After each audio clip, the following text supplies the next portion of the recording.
Java, Spring Boot, microservices, and monolithic architectures I worked on, and JPA, and got a little chance to work with this one, Elasticsearch. And coming to the AWS components that I worked on so far is AWS S3, SNS, SPS, API Gateway, and AWS Cognito, AWS Event Bridge, and AWS Lambda functions, which we have written in Python language, and AWS ES Cache. So these are all the AWS services that I worked on so far. And coming to my roles and responsibilities, involved in exposing REST endpoints, and involved in migrating the old WSO2 security to AWS Cognito. Using AWS Cognito, we have secured our exposed REST endpoints. In that part also I involved, and involved in writing AWS Lambda functions using a Python language. Where we have got a requirement to sync up the data between the two applications. There we have used AWS Event Bridge. One source system will trigger an event to Event Bridge based on the rule that target Lambda function will be triggered, and the respective payload will be prepared. Data transformations will be done in Lambda function, and then the target API will be calling of that target API code also will be there, Lambda functions actually. So this is where I have involved in syncing up the data between two applications, and involved in Scrum calls, retrospects, as we are following Agile methodology since many years. Basically I'm a key player in my current team, and involved in resolving the production issues.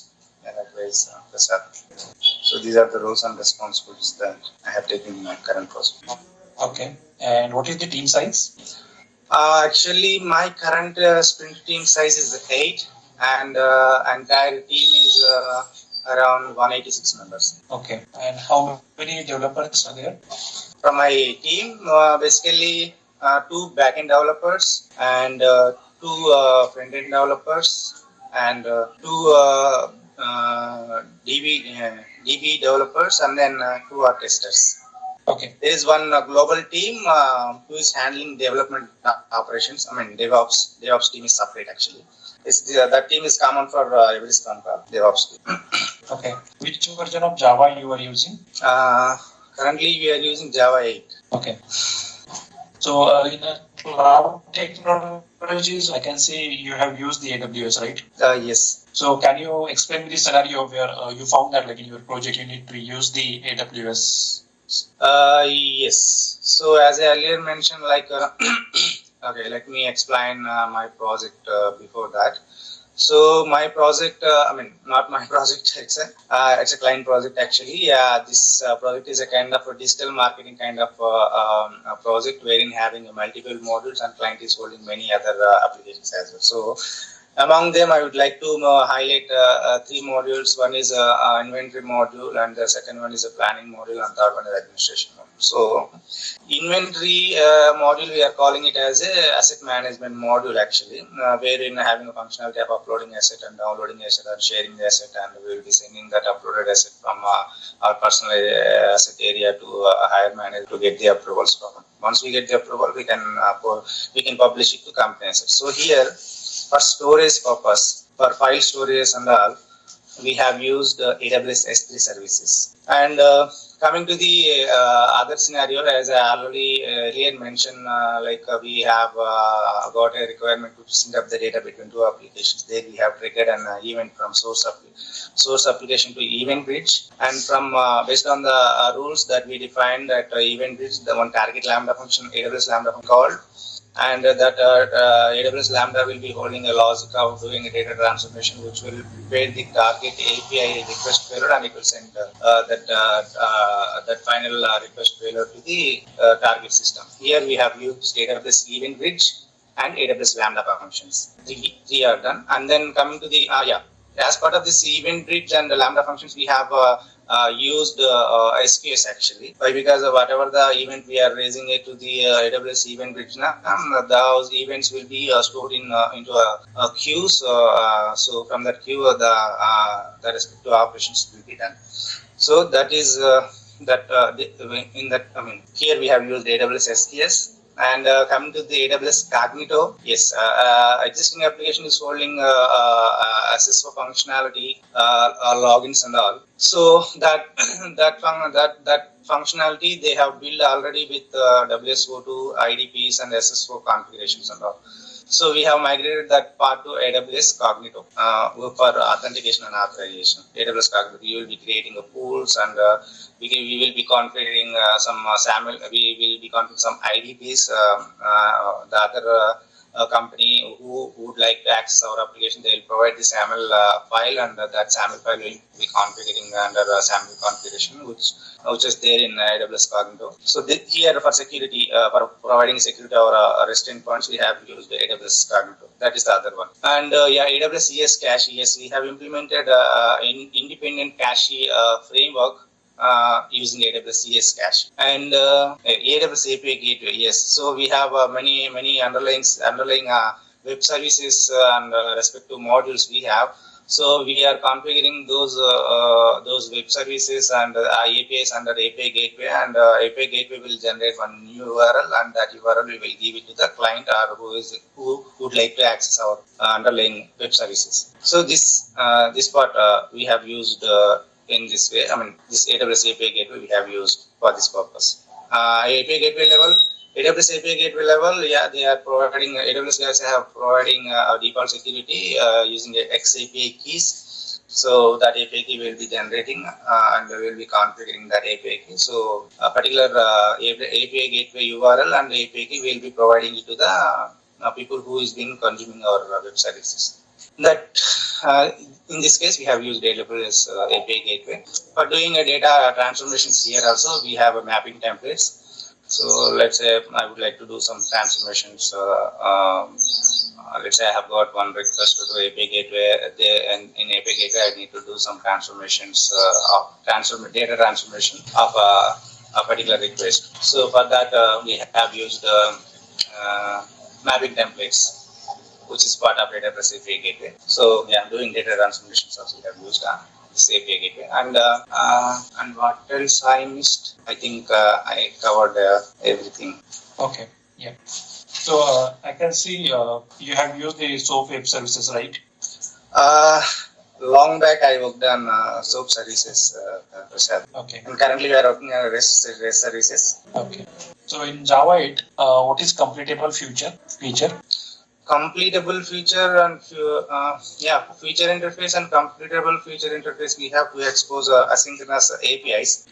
If you would like to expose asynchronous APIs, completable feature will give a functionality like it's kind of fire and forget. But completable feature, what it will do is it will fire the event and will trigger an API call. Completable feature will take care of notifying the respective people with the callback mechanism once that operation is complete. Okay. So how that completable feature is different from the future which we use in multi-threading? Multi-threading environment. Actually, as I already mentioned, completable feature will notify when job is done, but feature will not notify. It will just fire and forget. Okay. In Java 8 function interfaces, what is the use of default and static method? Default method implementation inside a functional interface, yes, that will not be visible to the implementation classes. Actually, the default methods will not be visible to the implementation classes. So if you would like to hide the implementation, then go with the default method declared in functional interface. And the static method? Static method, so far I didn't gone through that, Prasad. So. Okay. Can you explain me the scenario instance where you will use the flat map? Flat map. So let's say I have two arrays. I would like to merge two arrays. Then we use the flat map, which will use to merge two arrays into a single array. Okay. Can you tell me what is the method names of sequential stream and parallel stream? Sequential stream and parallel stream. Yes, parallel method we have to apply to achieve parallel processing. If you don't apply that parallel method, then it will process sequential actually. Let's say I have one list which is holding crores of record. I would like to iterate that list by partitioning them into a number of core processes available in our mission. That all partition subset of all partitions will be executed parallelly. If you would like to achieve this scenario, if you would like to achieve the same, yes, we can achieve this using parallel method in stream. If you don't apply, then it will process sequentially one by one. Okay. In Java 8 function interfaces, we can have a like method with the body, right? Correct. With the help of like a default method. Default methods, yes. So, do you think there will be a risk of diamond problem? Risk of diamond problem. Sorry, Prasad, I am unable. Sorry. Okay. What is lambda expression? Yeah. So before Java 8, Java is a purely object programming language. But coming to, from Java 8 onwards, yeah, we will be achieving the functional programming concept also using a lambda functions, lambda expressions. So we can give the, let's say, functional interface. We have one method, and we can give that method implementation using lambda function then and there itself without having any method names or class names. So we can achieve a functional programming using lambda functions. Okay. What is the use of method references? Yeah, double colon. Colon as a method reference. Actually, in Java 8, we would like to call a particular method, static method from a class. Then we can call that using a class name colon and method name. Yeah, we will be using this when we are working with implementing functional programming using Java 8. Okay. Okay. Can you explain me the like solid principle with the help of examples? Solid principle is single responsibility, open for extension and close for modification is the second one, and yeah, let's go the third one. Dependency is the fifth one, and inversion of control is the fourth one actually. So single responsibility. So each and every class should have a single responsibility of single methods.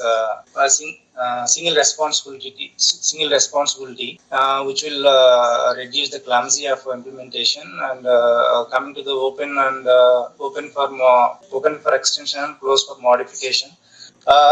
So here a class should be open for extension, and it should be closed for modification actually. And yes, can you explain me with the example, like what will be the scenario? Scenario wise, you want to explain why?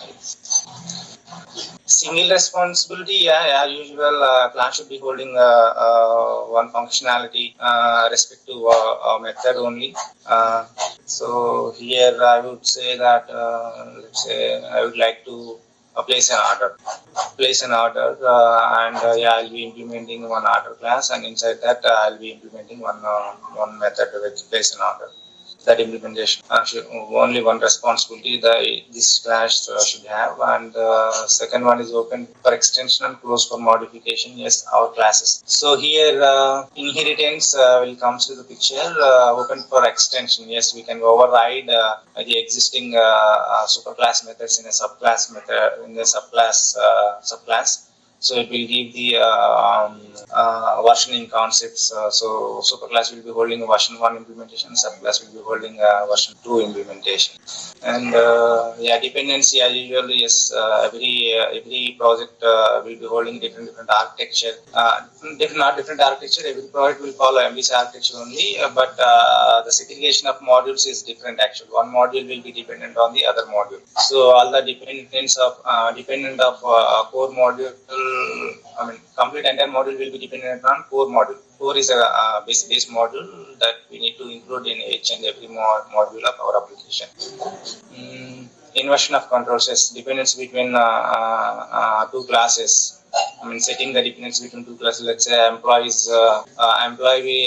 class we have and department class we have. So we need to add this department class instance to employee class. So in this way, dependency, inversion of control and dependency injections will be happening using setter methods. Yeah. Okay. So if you got any requirement from the client, you will follow fully like solid principle or like partially solid principle you will follow? Fully will follow solid principle. So it's a combination. Okay, and let's say from the client requirement, if any of the sub principle you won't be able to apply it, then what you will do?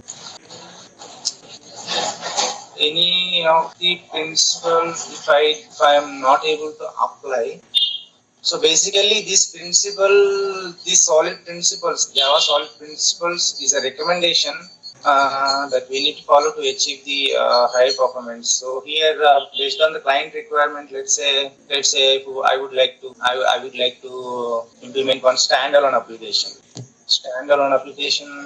So far I didn't get this kind of this kind of thing from client pressure, but I'm just thinking actually.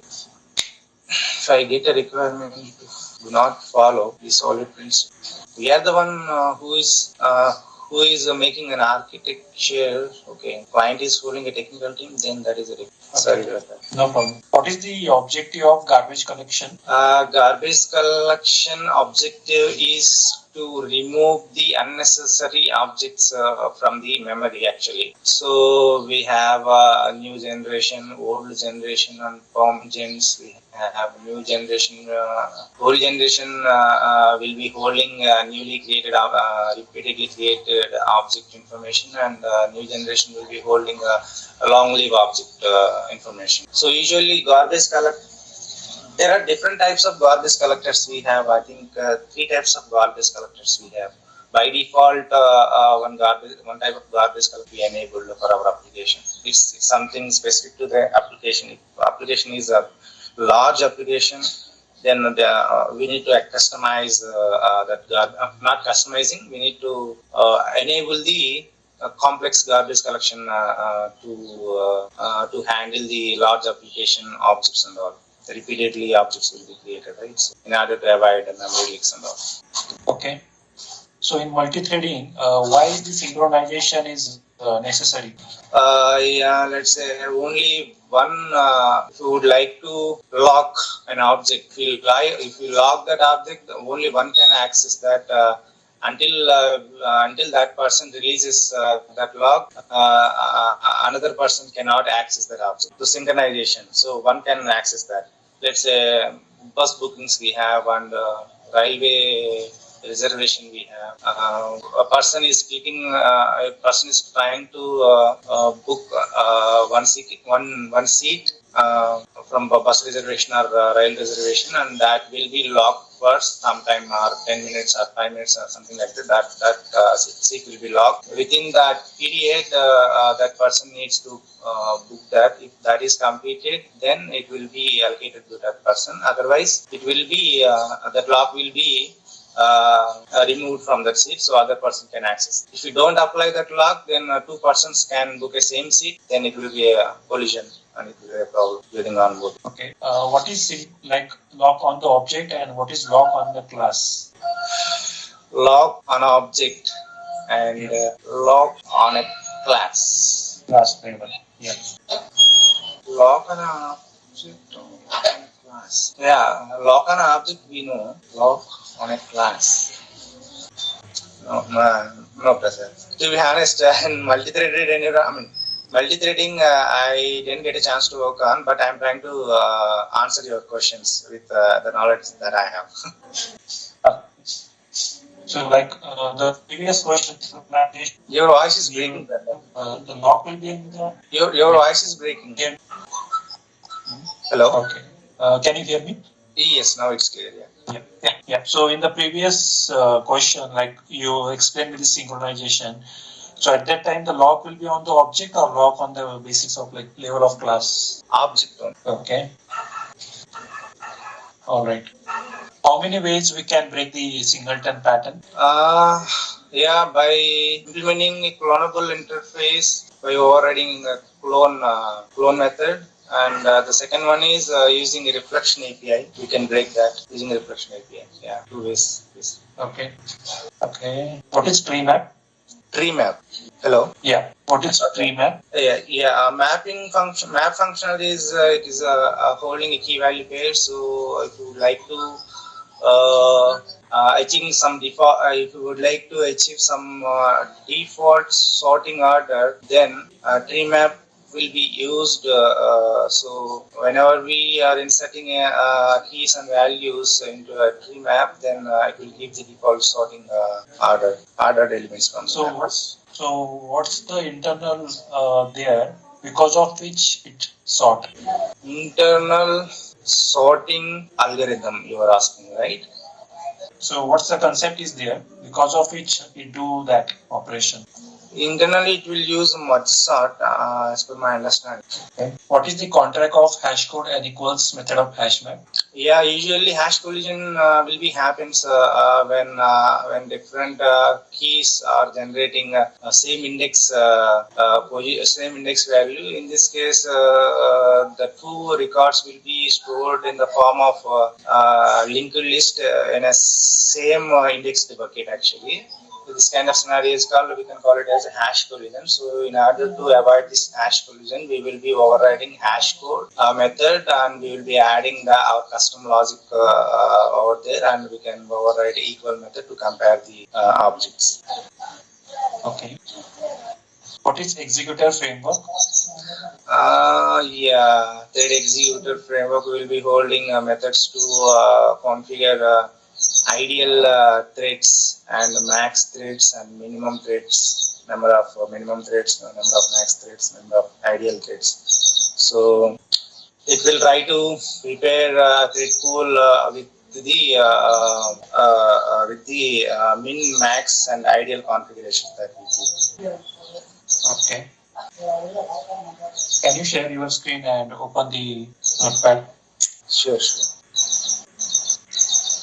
Yeah. Okay. Can you create class employee which contains address like ID, name, and address as the dependent object? Integer ID, string name, and address is there something another class is there. Okay. Yeah. So the requirement is you need to make this class as a immutable. I need to make this class as immutable.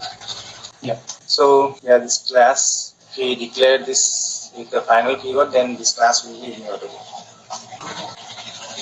So can you make this like write down the code in such a way that this class employee should behave like a immutable? This class employee should behave like immutable. So only we'll be having getters. Getter method, there will not be any setter methods. And one constructor will be there. Yeah. Can you write down? Constructor with a default constructor, anyway that will be created by default. Okay. And parameterized constructor. So something like this. So this will be same for all others. So we'll be creating an objects with the different values. So can you write down the getter for the address object? Address object. Yeah. Okay. So are you sure about the implementation? Yes. Okay. So let's say if I call getAddress.add address file, like in the chat I have pinged you the line. Like the line is like getAddress.add an address file object. So if while calling the getter method, if I add the dynamically the address object, then it will change the behavior, right? And it breaks the. There will not be any add, right? Add method we don't have, right? Okay. So at line number 4, can you create a list of addresses? List of addresses. Okay. So if we have a list of addresses, and if I add address file object dynamically, will you ever be like what happened? Dynamically, okay. Then in that case, that instance creation we have, right, with this new employee of some XYZ value. Okay, we'll keep this, we'll make this object as final. Yeah. So what you will use, like in the constructor also, you will use the deep copy or shallow copy. Deep copy. Okay. What is the difference between deep copy and shallow copy? Shallow shallow copy is an actually it's kind of, we can call it as a, I mean, as per I can consider it as a shadow of an object. So deep copy is a raw object actually. Okay. Can you explain me with the scenario, like any like programmatically example, like what is shallow copy and deep copy? Programmatical exception, shallow copy and deep copy. Yes, clonable interface clone method we call, right? That if we call that clone method, then it would be a shallow copy. The actual object is a deep copy. Okay. Do you want to write or change this class, or are you good with the like whatever you have been given the implementation? Means clone, and then we'll override that clone method, and then we'll throw an exception.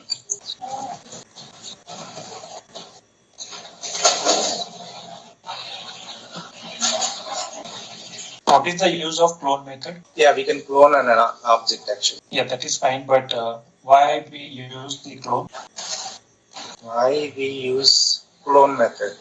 Clone method, huh? Yeah. So here, clone method is to clone a class object actually. So here, if we don't want to modify by cloning this employee class, we'll override and we'll write some logic inside it. Okay, all right. In the chat, I have given you more problem statement. The scenario is like we need to remove the duplicate characters from the string. Okay. Okay. So let's take an example of bananas. So we wanted the output as like if the input is bananas, then output will be BANS. Okay. You need to remove the duplicate characters. Yeah, and don't use the existing methods. You need to provide your own implementation. Okay. So what I will do is, okay, let me write down program for this.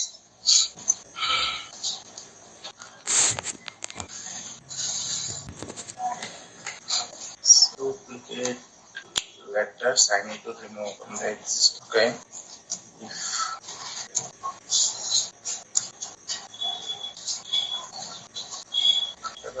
I not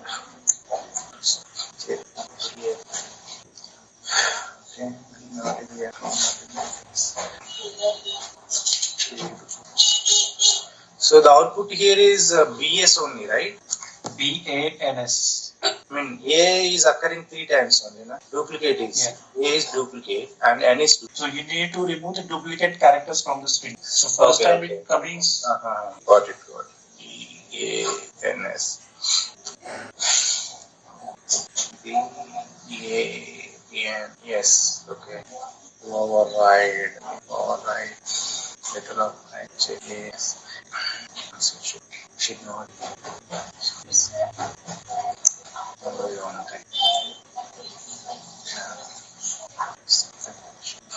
So here, shall I go with using maps for storage, temporary storage? Yeah. Okay. Yeah. So number of occurrences. Or else if I go with Signa, then it will give the it will remove the duplicate values and gives us a unique value, unique BANS. We go with set by adding one by one to that set. Will give the result as BANS. If you ask me to don't go with that, then what I can do is I'll find out the number of occurrences of A, N, A, all the letters. If the occurrence is more than one, if occurrence is more than one. Okay, you can use anything, any existing or method or any operation, you can use it. So if I go with set of string here, this also not pretty slow. And so this will give the result as BANS.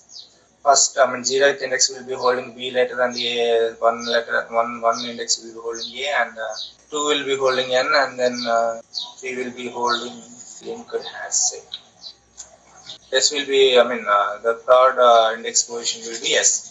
So I'll extract that from set, and then then give the BANS result as BANS. Okay. We'll move forward. In like RESTful web services you have used, what is the profiles? Profiles, yes. So let's say we'll be having different environments for us actually. For development, we have on the dev environment and QA for testing, and pre-prod is also for testing. Before releasing it to the prod, we'll test that and pre-prod, and then we'll release it to the prod. So here altogether we have four environments. So 4 environments is holding different DB configurations and the other configurations as well. So to maintain this 4, we'll be using a profiles concept actually. So we'll be having a profile tag in a Maven dependency, which we need to give as a profile property file name inside the tag. So it will go and read when we are trying to start the server. It will go and read that particular environment properties file, and it will try to create the data sources and all we require. Okay. So in your project you have used JPA, right? Yes, JPA repositories we have used. Okay, so can you explain me that JPA repository? How you configured it, and what are the methods are there? Yeah, actually in Spring Boot framework, we need to add enable JPA repositories annotation, and then we need to create that implementation of JPA repositories. Inside that, we can add our own abstract methods. If you would like to execute custom queries by using query annotation, inside that we will be having a value attribute. We need to hand out the query to that attribute as part of value. So when we call that method, that query annotation will be taking care of implementation inbuilt by default. So it will connect to the database, and it will execute whatever the query we have handed out as part of the value attribute of query annotation, and it will get the result, and the result will be stored into abstract method return type. So yeah, we have JPA repository spacing and sorting as well. So if you would like to achieve a phasing and sorting kind of mechanisms, then extend that. Okay. So can we write our custom query in JPA repository? Custom query value is equal to. And how you pass the parameters? Let's say in the where clause you have employee ID, employee name, likewise. So Entity class instance variables we have declared, right? Those instance variables we need to make use. We need to use the same actually. Employee e dot. If this class is holding a name like this, then yeah, is equal to name, the positional parameter. And let's say this can return a list of employees. List of